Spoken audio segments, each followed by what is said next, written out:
আসসালামু আলাইকুম। প্রিয় আমার বেসান্নুরের বিদ্যার্থীগণ, সবাইকে আমি আমার শুভেচ্ছা এবং সালাম জানিয়ে বেসান্নুর মডেল স্কুলের পক্ষ থেকে যে অনলাইন ক্লাসের ব্যবস্থা করা হয়েছে, আমি তার নিরিখে আজকে ইতিহাস বিষয়ের তৃতীয় অধ্যায়ের যে টপিকটা আমি বোর্ডের মধ্যে লিখেছি, ম্যাটারনিক ব্যবস্থা, এর বৈশিষ্ট্য এবং কোথায় এটি কার্যকরী হয়, কেন এই ব্যবস্থা ব্যর্থ হয়েছিল। ছাত্রছাত্রীরা, আমি তোমাদের প্রথমে বলতে চাই, এই যে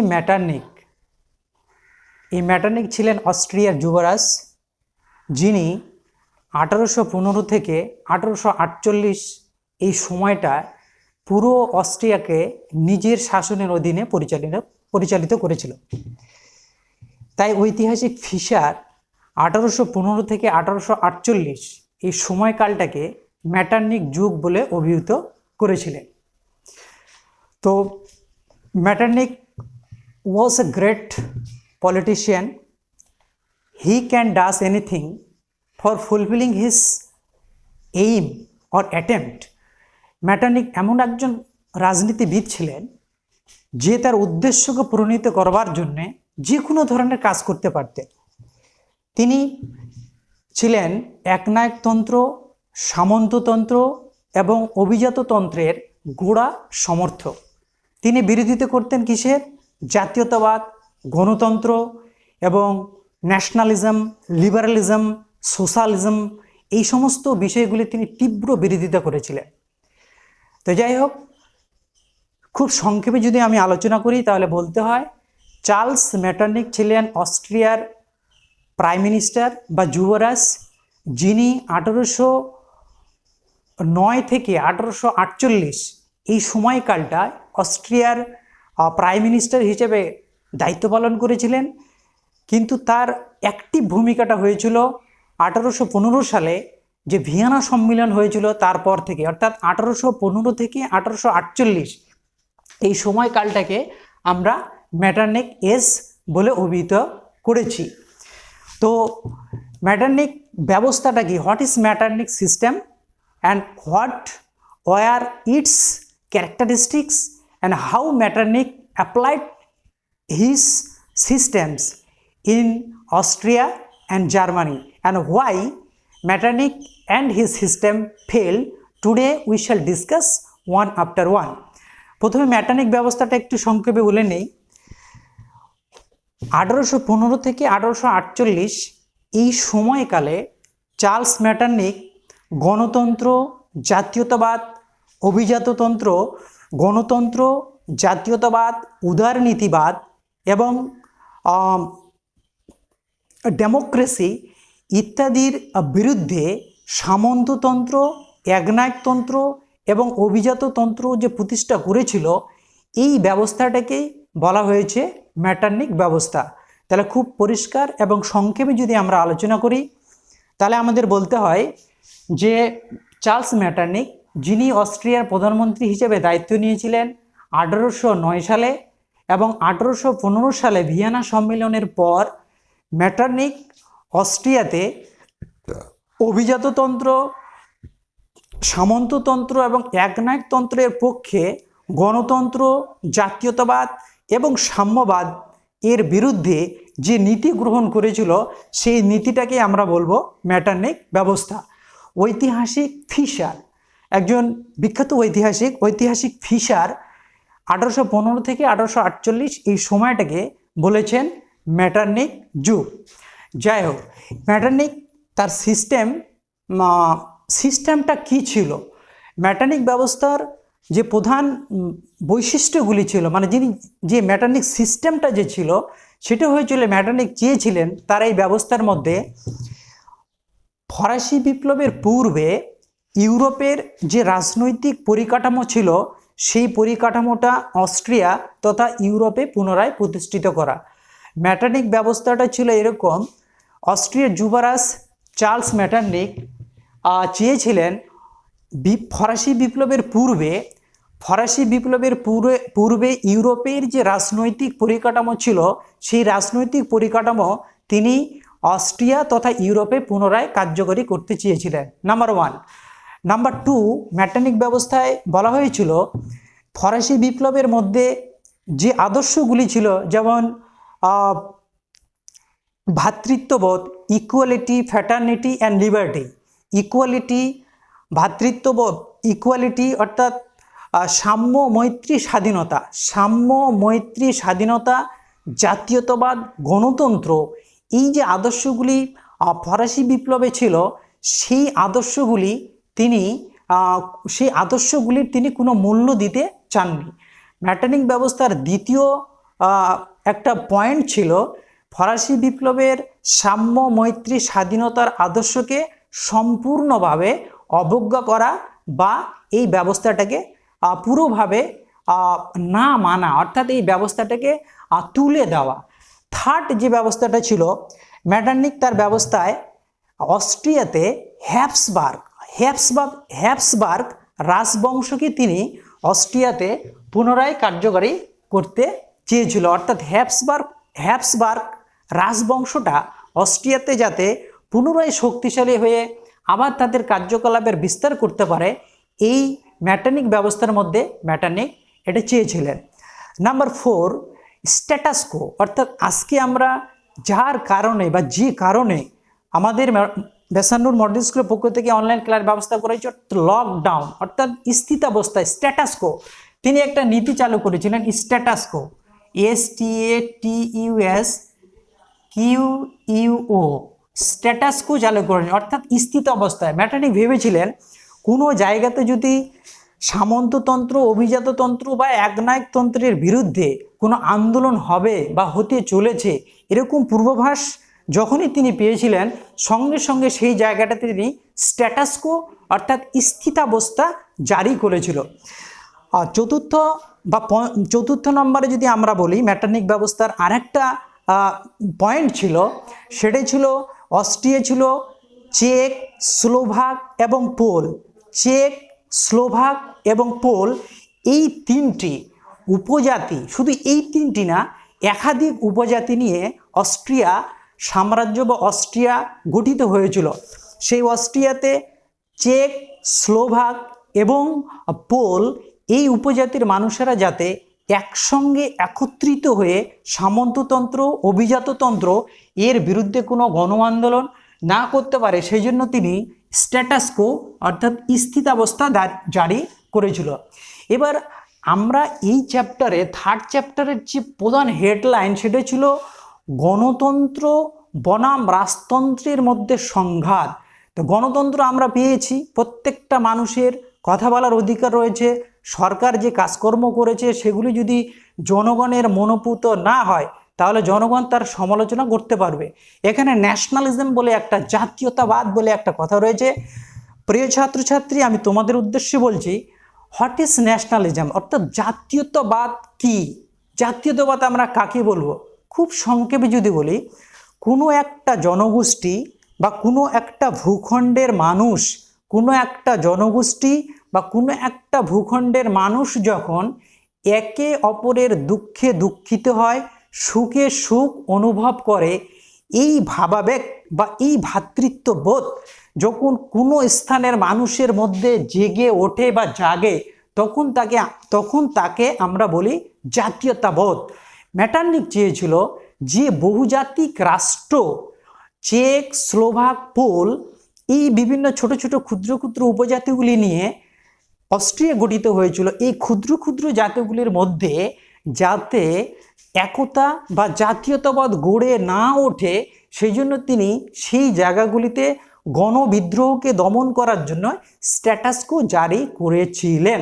অর্থাৎ এগুলি আমরা দেখলাম, অস্ট্রিয়াতে স্ট্যাটাস কো জারি করা, অস্ট্রিয়ার মানুষের মধ্যে গণতান্ত্রিক ধারণা বা উদারনীতিবাদ যাতে না জন্মায় সেজন্য সেখানে গণবিদ্রোহগুলিকে দমন করা, ফরাসি বিপ্লবের সাম্য, মৈত্রী, স্বাধীনতার আদর্শ এবং ভ্রাতৃত্ববোধ, দেশাত্মবোধ, এই নীতিগুলিকে সম্পূর্ণভাবে বর্জন করা এবং ফরাসি বিপ্লবের পূর্বে ইউরোপের যে রাজনৈতিক কাঠামো ছিল সেই রাজনৈতিক কাঠামো পুনরায় ইউরোপে পুনঃপ্রতিষ্ঠিত করা এবং অস্ট্রিয়াতে হ্যাবসবার্গ রাজবংশকে পুনরায় শক্তিশালী করে প্রতিষ্ঠা করা এবং অস্ট্রিয়াতে স্ট্যাটাসকো জারি করা, অস্ট্রিয়ার স্বার্থ সিদ্ধিটাই করা, এই নীতিগুলি তিনি গ্রহণ করেছেন। এগুলি ছিল মেটারনিক ব্যবস্থা। এবার আমরা বলবো যে what are the characteristics of Metternich system, অর্থাৎ মেটারনিক ব্যবস্থার যে বিভিন্ন বৈশিষ্ট্যগুলি কি ছিল। 1 নম্বরে মেটারনিক ব্যবস্থার যদি বৈশিষ্ট্য আমরা আলোচনা করি, তাহলে আমরা বলবো এটা ছিল পুরাতন তন্ত্র। অর্থাৎ মেটারনিক ব্যবস্থার 1 নম্বর বৈশিষ্ট্য ছিল এই ব্যবস্থাটা ছিল পুরাতন তন্ত্র, অর্থাৎ মধ্যযুগীয় ঐশ্বরিক চিন্তাধারার মাধ্যমে যে রাজবংশ পরিচালিত হয়েছিল তারই একটা বৈশিষ্ট্য ছিল মেটারনিক ব্যবস্থা। অর্থাৎ মেটারনিক ব্যবস্থার একটা বৈশিষ্ট্য ছিল এটা ছিল পুরাতন তন্ত্র। পুরাতন তন্ত্র বলতে ঈশ্বরের ক্ষমতার উপর, মানে ঐশ্বরিক ধ্যান ধারণা নিয়ে, অর্থাৎ ঈশ্বর আমাকে পৃথিবীতে পাঠিয়েছে, আমি ঈশ্বরের কথায় রাজ্য শাসন করব, জনগণের কথার কোনো প্রাধান্য দিব না। অর্থাৎ এই ঐশ্বরিক ধারণা, ঐশ্বরিক চিন্তাধারা এবং মধ্যযুগীয় ভাবনা নিয়ে তিনি যে ব্যবস্থা অর্থাৎ সিস্টেম চালু করেছিলেন সেটাই ছিল মেটারনিক ব্যবস্থার একটা বৈশিষ্ট্য। সেকেন্ড ছিল মেটারনিক ব্যবস্থা ছিল পরিবর্তনের বিরোধিতা, অর্থাৎ আপডেট কোনো জিনিস তারা গ্রহণ করতে চায়নি, পুরনো সেকেলে জিনিসকে তারা সবসময় গ্রহণ করত, যেগুলি একবিংশ বা ঊনবিংশ শতাব্দীতে একেবারে মানে মূল্যহীন ছিল। তাহলে মেটারনিক ব্যবস্থার প্রথম বৈশিষ্ট্য ছিল এই ব্যবস্থা ছিল পুরাতন তন্ত্র, অর্থাৎ মধ্যযুগে ধ্যান ধারণা, ঈশ্বরের প্রতিনিধি হিসেবে রাজা পৃথিবীতে এসেছে এবং তার কথা মতো তিনি রাজ্য পরিচালনা করবেন, এরকম একটা ধারণা, এটা প্রথম। দ্বিতীয় যে বৈশিষ্ট্য ছিল এই ব্যবস্থা ছিল পরিবর্তনের বিপক্ষে, অর্থাৎ পরিবর্তন চাইছিল না, কোনো যুগের সঙ্গে তাল মিলিয়ে যে চলতে হবে এই ধারণা তাদের মধ্যে ছিল না।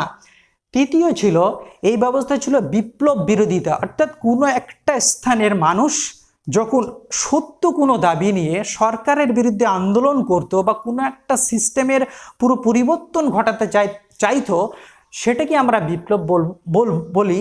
কিন্তু এই বিপ্লবের বিরোধিতা নেপোলিয়ন চার্লস মেটারনিক সবসময় করেছিলেন। তারা মেটারনিক ব্যবস্থার তৃতীয় যে বৈশিষ্ট্য ছিল সেটাই ছিল বিপ্লবের বিরোধিতা করা।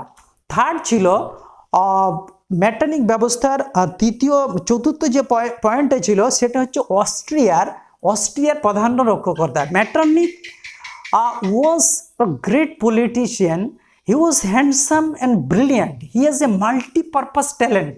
তিনি চাইছিলেন এনি কস্ট, অর্থাৎ যে কোনো মূল্যে অস্ট্রিয়ার যুবরাজ চার্লস মেটারনিক চাইতেন অস্ট্রিয়ার স্বার্থটাই যেন ইউরোপে সুরক্ষিত থাকে, আদার্স কারো কথা ভাবার তার সময় ছিল না। অর্থাৎ অস্ট্রিয়ার স্বার্থ রক্ষা করা মেটারনিক ব্যবস্থার অন্যতম একটা বৈশিষ্ট্য। One of the great characteristics of Metternich system was to fulfil the interest of Austria, অর্থাৎ অস্ট্রিয়ার স্বার্থ রক্ষা করা। And Metternich's can does anything for fulfilling his demand for on behalf of অস্ট্রিয়ার পক্ষে যে কোনো কাজ, অস্ট্রিয়ার স্বার্থ রক্ষার জন্য মেটারনিক যে কোনো কাজ করতে প্রস্তুত ছিলেন। তাহলে মেটারনিক ব্যবস্থার 1 নম্বর বৈশিষ্ট্য ছিল এটি ছিল পুরাতন তন্ত্র, অর্থাৎ মধ্যযুগীয় ধ্যান ধারণা নিয়ে এটা পরিচালিত হতো। দ্বিতীয় ছিল এটি ছিল বিপ্লব বিরোধিতা। তৃতীয় ছিল এটি যে কোনো ধরনের পরিবর্তনের বিরোধিতা করত। চতুর্থ ছিল অস্ট্রিয়ার স্বার্থ রক্ষা করা, অর্থাৎ যে কোনো মূল্যে অস্ট্রিয়ার স্বার্থ রক্ষা করাটাই ছিল মেটারনিক ব্যবস্থার একটা অন্যতম বৈশিষ্ট্য। পঞ্চমত যদি আমরা বলি ইউরোপের পদক্ষেপ, অর্থাৎ ইউরোপের মেটারনিক ব্যবস্থা নীতি চালু করলেও ইউরোপের অন্য দেশে এর কিন্তু চরম একটা খারাপ দিক আমরা দেখেছিলাম। তাহলে ইউরোপের অন্য রাষ্ট্রগুলি, অর্থাৎ বিগ ফোর নামে যে রাষ্ট্রগুলি পরিচিত ছিল অস্ট্রিয়া, প্রাশিয়া, রাশিয়া, ইংল্যান্ড, এর মধ্যে অস্ট্রিয়া তো মেটারনিক ব্যবস্থাকে সমর্থন করেছিল, প্রাশিয়া, ইংল্যান্ড এবং রাশিয়া এই 3টি দেশ মেটারনিক ব্যবস্থার চরম বিরোধিতা করেছিল। তাহলে মেটারনিক ব্যবস্থার বৈশিষ্ট্যগুলি ছিল এটি ছিল পুরাতন তন্ত্র, এটি ছিল বিপ্লব বিরোধী, এটি ছিল পরিবর্তন বিরোধী, এটি ছিল অস্ট্রিয়ার স্বার্থ রক্ষার পক্ষে, ইউরোপের বিভিন্ন রাষ্ট্রগুলির যে পদক্ষেপ এটা একটা বৈশিষ্ট্যের মধ্যে পড়ে।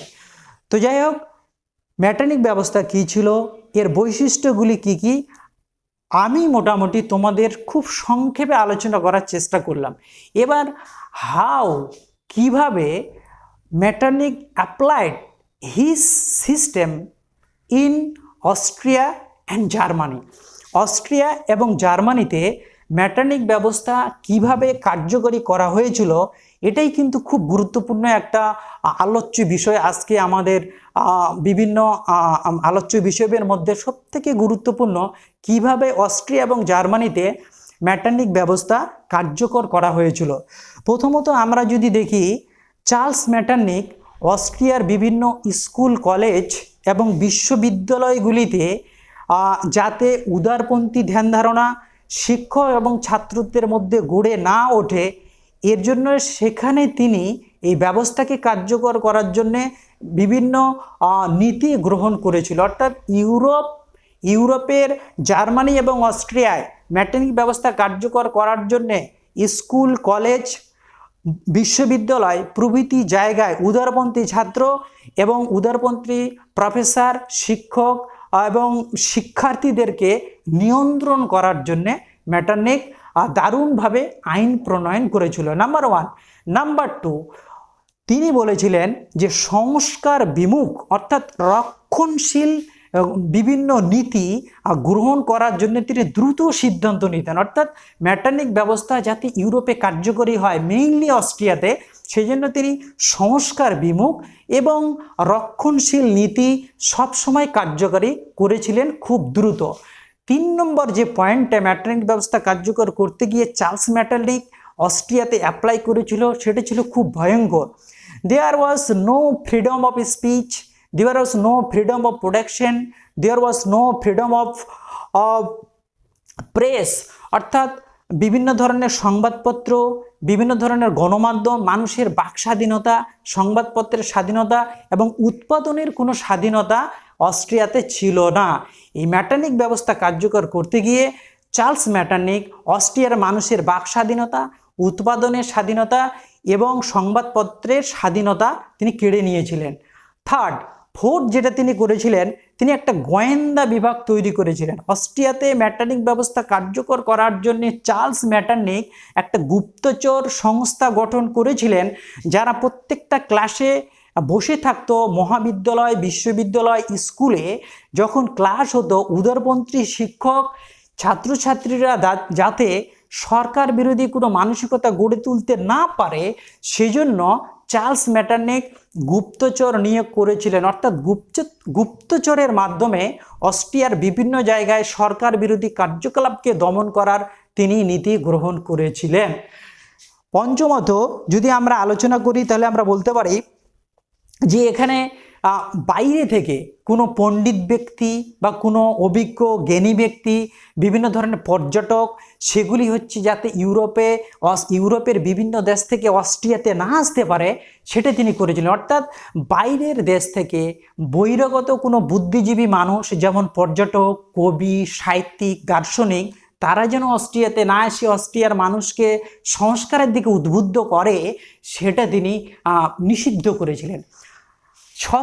ষষ্ঠত, অস্ট্রিয়াতে ম্যাটারনিক ব্যবস্থা কার্যকর করতে গিয়ে চার্লস ম্যাটারনিক আরেকটা নীতি গ্রহণ করেছিলেন। তিনি যে নীতিটি গ্রহণ করেছিলেন ষষ্ঠত, সেই নীতিটি হলো, তিনি বিশ্ববিদ্যালয়, কলেজ এবং স্কুলে রাষ্ট্রবিজ্ঞান, ইতিহাস, দর্শন, নীতিশাস্ত্র প্রভৃতি বিষয়গুলি পড়াতে তিনি নিষেধাজ্ঞা জারি করেছিলেন। অর্থাৎ ছাত্রছাত্রীরা যাতে রাষ্ট্রবিজ্ঞান, ইতিহাস, পলিটিক্যাল বা দর্শন, নীতিশাস্ত্র না পড়ে। এগুলি পড়লে তাদের মধ্যে জাতীয়তাবোধ জাগবে, তারা সরকার বিরোধী কার্যকলাপের দিকে লিপ্ত হবে, তারা গণতন্ত্র চাইবে, তারা উদারনীতিবাদের দিকে উদ্বুদ্ধ হবে। এই নীতিগুলি পড়ে তাদের মধ্যে নবজাগ্রত জাতীয়তাবাদ যাতে না তৈরি হয়, সেজন্য কলেজ, বিশ্ববিদ্যালয়, স্কুলে, মহাবিদ্যালয়ে এই সমস্ত শিক্ষা প্রতিষ্ঠানে এই সাবজেক্টগুলি অর্থাৎ এই বিষয়গুলি পড়ানো নিষিদ্ধ করা হয়েছিল। তাহলে ম্যাটারনিক ব্যবস্থা কার্যকর করতে গিয়ে চার্লস ম্যাটারনিক, যার সময়কালটাকে আমরা 1815 থেকে 1848 যে যুগটাকে আমরা বলি ম্যাটারনিক যুগ, এই ম্যাটারনিক যে ব্যবস্থা চালু করেছিল সেই ব্যবস্থাকে কার্যকর করবার জন্যে অস্ট্রিয়াতে যে নীতি গ্রহণ করা হয়েছিল, সেখানে স্কুল কলেজ মহাবিদ্যালয়গুলিকে পুরো সরকারের নিয়ন্ত্রণে আনা হয়েছিল। সংস্কার বিমুখ কার্যকলাপ তড়িঘড়ি করে গ্রহণ করতে বলা হয়েছিল এবং সেখানে freedom of speech, freedom of production, freedom of press অর্থাৎ গণমাধ্যমের স্বাধীনতা, মানুষের কথা বলার স্বাধীনতা, উৎপাদনের স্বাধীনতা প্রভৃতি কেড়ে নেওয়া হয়েছিল। স্কুল কলেজগুলিতে ইতিহাস, দর্শন, তারপরে হচ্ছে নীতিশাস্ত্র, এই বিষয়গুলি সেখানে পঠন পাঠন নিষিদ্ধ করা হয়েছিল। আর যেটি করা হয়েছিল সেটি হচ্ছে বাইরে থেকে অস্ট্রিয়াতে কোনো পর্যটক, কোনো জ্ঞানী ব্যক্তি, কোনো কবি সেখানে প্রবেশ নিষিদ্ধ করা হয়েছিল। এছাড়াও অস্ট্রিয়ার বিভিন্ন জায়গাতে কোনো সভা সমিতি যাতে না হয়, কোনো সভা সমিতি করে মানুষের মধ্যে জাতীয়তাবোধ, দেশাত্মবোধ, ভ্রাতৃত্ববোধ যাতে না গড়ে ওঠে, এই ব্যবস্থাগুলি কিন্তু অস্ট্রিয়াতে ম্যাটারনিক ব্যবস্থা কার্যকর করার জন্য চার্লস ম্যাটারনিক করেছিলেন। সেকেন্ড, তিনি জার্মানিতে কী করেছিলেন আমরা জানি, একটা ভয়ঙ্কর তিনি নির্দেশিকা অর্থাৎ হুকুমনামা জারি করেছিল, যেটাকে বলা হয় কার্লসবার্গ ডিগ্রি। 1919 সালে, 1918 থেকে 1919 সালে ম্যাটারনিক ব্যবস্থা কার্যকর করবার জন্য কার্লসবার্গ ডিগ্রি জারি করেছিল চার্লস ম্যাটারনিক। আর নেক্সট যিনি করেছিলেন, জার্মানিতে ম্যাটারনিক ব্যবস্থা কার্যকর করার জন্য জার্মানিকে 38টি ক্ষুদ্র ক্ষুদ্র অংশে চার্লস ম্যাটারনিক ভাগ করেছিলেন, যে জায়গাগুলিকে আমরা বলেছি জার্মান বন্ড, অর্থাৎ জার্মানিকে ক্ষুদ্র ক্ষুদ্র 38টি অংশে ম্যাটারনিক ব্যবস্থা কার্যকর করার জন্য ভেঙে ভেঙে ভাগ করা হয়েছিল, যেটাকে বলা হয় জার্মান বুন্ড বা জার্মান বন্ড। তো আমাদের শর্ট কোশ্চেন আসতে পারে 2 নম্বরে যে জার্মান বন্ড বা জার্মান বুন্ড বলতে কী বোঝো, অর্থাৎ ম্যাটারনিক সোজা সাপটা উত্তর আমরা দেব। ম্যাটারনিক তার নীতি কার্যকর করতে জার্মানিকে যে 38টি ভাগে ভাগ করেছিল, সেই ক্ষুদ্র ক্ষুদ্র ভাগগুলিকে বলা হয় জার্মান বুন্ড। এবং কার্লসবার্গ ডিগ্রি কেন জারি করা হয়েছিল? 1918 থেকে 1919 এই সময়ে চার্লস ম্যাটারনিক ছাত্রছাত্রী, শিক্ষক এবং প্রফেসরেরা, শিক্ষার্থীরা, বড় বড় পণ্ডিত ব্যক্তিরা জনগণকে যাতে জাতীয়তাবাদে বা দেশাত্মবোধের নীতিতে উদ্বুদ্ধ করতে না পারে, সেই জন্য সেখানে এক ভয়ঙ্কর নীতি জারি করা হয়েছিল, যার মূল নায়ক ছিল চার্লস ম্যাটারনিক। সেই নীতিটাকে বলা হয় কার্লসবার্গ ডিগ্রি। এই ডিগ্রির মাধ্যমে বিশ্ববিদ্যালয়, স্কুল, কলেজের ছাত্রছাত্রীকে সরকার বিরোধী কোনো কার্যকলাপ বা কোনো গণ আন্দোলনের নেতৃত্ব দিলে তাদেরকে ধরে ধরে জেলে দেওয়া হতো। এটা হচ্ছে কার্লসবার্গ ডিগ্রি। তো যাই হোক, আজকে আমরা এই কিভাবে how Metternich applied his system, that is Metternich system in Austria and Germany, we have discuss it, এটা আমরা আলোচনা করলাম। নেক্সট আমরা লাস্ট যে জায়গাটায় যাব, যে ম্যাটারনিক ব্যবস্থার পতন হয়েছিল কেন। আমরা জানি 1809 থেকে 1848 যদি ধরি তাহলে মোটামুটি 40 বছর, কিন্তু 1815 থেকে 1848 এই পুরো 33 বছর সময় ম্যাটারনিকের নির্দেশে পুরো ইউরোপ পরিচালিত হতো। এই পরিচালিত হওয়া সত্ত্বেও 1848 সালের দিকেই কিন্তু নেপোলিয়ন ম্যাটারনিকের পতন হয়েছিল। There are huge number of causes for the downfall of Charles Metternich and his system, we shall discuss it one after one. First, Metternich ব্যবস্থার পতন হয়েছিল যে মানুষটি 40 বছর ধরে অস্ট্রিয়ার যুবরাজ বা প্রাইম মিনিস্টার দায়িত্ব পালন করেছিল, তারও পতন হয়েছিল। তার কারণগুলি নিচে আলোচনা করা হলো। ঐতিহাসিক বার্ট্রান্ড রাসেল একটা মন্তব্য করেছিলেন, যখন অস্ট্রিয়া তথা ইউরোপে নবজাগ্রত জাতীয়তাবাদ গড়ে উঠেছিল, সেই সময় ম্যাটারনিক তার পুরাতন তন্ত্রের ধ্যান ধারণা নিয়ে বসেছিলেন। অর্থাৎ ঊনবিংশ শতকে ইউরোপে নবজাগ্রত জাতীয়তাবাদের যে উসখুস, নবজাগ্রত জাতীয়তাবাদে উদ্বুদ্ধ হওয়ার জন্য জনগণ যে উসখুস করছিল, সেটাকে ম্যাটারনিক তার পুরাতন তন্ত্র বা তার সিস্টেম দ্বারা কখনোই চাপিয়ে রাখতে পারেনি। নবজাগ্রত জাতীয়তাবাদ ছিল ম্যাটারনিক ব্যবস্থা তথা ম্যাটারনিকের পতনের একটা অন্যতম কারণ। দ্বিতীয় কারণ হচ্ছে, আমরা জানি 1848 সাল যে সাল ছিল ম্যাটারনিকের পতনের শেষ সাল, সেই সালে ফেব্রুয়ারি বিপ্লব হয়েছিল। অর্থাৎ ফেব্রুয়ারি বিপ্লব ছিল মেটার্নিক ব্যবস্থার পতনের অন্যতম একটি কারণ। এছাড়াও এই সময় নেপোলিয়নের মেটার্নিকের যারা খুব কাছের সহযোগী ছিল, যেমন রাশিয়া, ইংল্যান্ড, ফ্রান্স, প্রাশিয়া, তারাও কিন্তু আস্তে আস্তে যুগের সঙ্গে তাল মিলিয়ে মেটার্নিকের পুরনো ব্যবস্থাকে বিভিন্ন সময়ে, কেউ হচ্ছে 1822 সালে, কেউ 1825 সালে, অর্থাৎ বিগ ফোরের কিছু কিছু দেশ যেমন রাশিয়া, ইংল্যান্ড, প্রাশিয়া, এরা আস্তে আস্তে মেটার্নিক ব্যবস্থাকে মানে পরিত্যাগ করেছিল, রিজেক্ট করেছিল। তাহলে আমরা এটুকু বলতে পারি মেটার্নিক ব্যবস্থার পতনের জন্য যে কারণগুলি রেসপন্সিবল বা দায়ী ছিল বা গ্রেট রোল প্লে করেছিল, তার মধ্যে ছিল 1848 সালে ফেব্রুয়ারি বিপ্লবের 1848 সালে ফেব্রুয়ারি বিপ্লব। এছাড়াও সেই সময় ইউরোপ তথা অস্ট্রিয়ার মানুষের মধ্যে নবজাগ্রত জাতীয়তাবাদ গড়ে উঠেছিল, যে জাতীয়তাবাদ সামন্ততন্ত্র, একনায়কতন্ত্র এবং পুরাতন তন্ত্রের বিপক্ষে আন্দোলন শুরু করেছিল। এটাও নেপোলিয়ন একটা পতনের অন্যতম কারণ। এবং পুরাতন তন্ত্র, অর্থাৎ এই যে নেপোলিয়নের অস্ট্রিয়ার যে যুবরাজ চার্লস মেটার্নিকের পতনের জন্যে আরেকটা অন্যতম হচ্ছে কারণ ছিল তার পুরাতনতান্ত্রিক ধ্যান ধারণায় বিশ্বাস। এবং লাস্ট হচ্ছে ইউরোপের বিরোধিতা। ইউরোপ মহাদেশের বিভিন্ন দেশগুলি যুগের সঙ্গে তাল মিলিয়ে অর্থাৎ আধুনিকতায় উদ্বুদ্ধ হয়েছিল, সেটাও কিন্তু মেটার্নিকের পতনের জন্য একটা গুরুত্বপূর্ণ ভূমিকা পালন করেছিল। আরেকটা কারণ ছিল যেটা হচ্ছে সেই সময় অর্থাৎ ঊনবিংশ শতাব্দীতে অস্ট্রিয়াতে হিউজ পরিমাণ towns and cities, extension of towns and cities, বুর্জীয় সম্প্রদায়ের মানুষ, নগরায়ন, ইন্ডাস্ট্রিয়ালাইজেশন অর্থাৎ শিল্প বিপ্লব, নগরায়ন অর্থাৎ বিভিন্ন জায়গায় নগরের বিস্তার, এই বুদ্ধিজীবী মানুষের ধ্যান ধারণার বিকাশ, জাতীয়তাবাদের বিকাশ, ভ্রাতৃত্ববোধের বিকাশ, উদারনীতিবাদের বিকাশ, সমাজতন্ত্রের প্রসার, গণতন্ত্রের প্রসার ইত্যাদি কারণগুলি হচ্ছে ইত্যাদি বিষয়গুলি মেটার্নিক ব্যবস্থার ক্ষেত্রে গুরুত্বপূর্ণ ভূমিকা পালন করেছিল। ঠিক আছে বিদ্যার্থী বন্ধুগণ, আজকে আমি মেটার্নিক ব্যবস্থা কী ছিল, অস্ট্রিয়ার যাকে বলা হয় একনায়কতন্ত্রের রাজপুত্র, তিনি মেটার্নিক ব্যবস্থার বৈশিষ্ট্যগুলি কী ছিল সেটা, এবং এটা কিভাবে তিনি কার্যকর করেছিলেন এবং এটা কতটা তার পতনের জন্য দায়ী ছিল, আজকে আমার ক্লাসের এতটুকুই হচ্ছে আজকে আমার আলোচনার বিষয়। পরবর্তী ক্লাসে আমরা সুস্থ থাকবো এইটুকু আশা রেখে অন্য কোনো বিষয় নিয়ে অর্থাৎ ফেব্রুয়ারি বিপ্লবের বিভিন্ন কারণগুলি নিয়ে আমরা আলোচনা করব, এই বলে আমি আমার ক্লাসের সমাপ্তি করছি। আসসালামু আলাইকুম।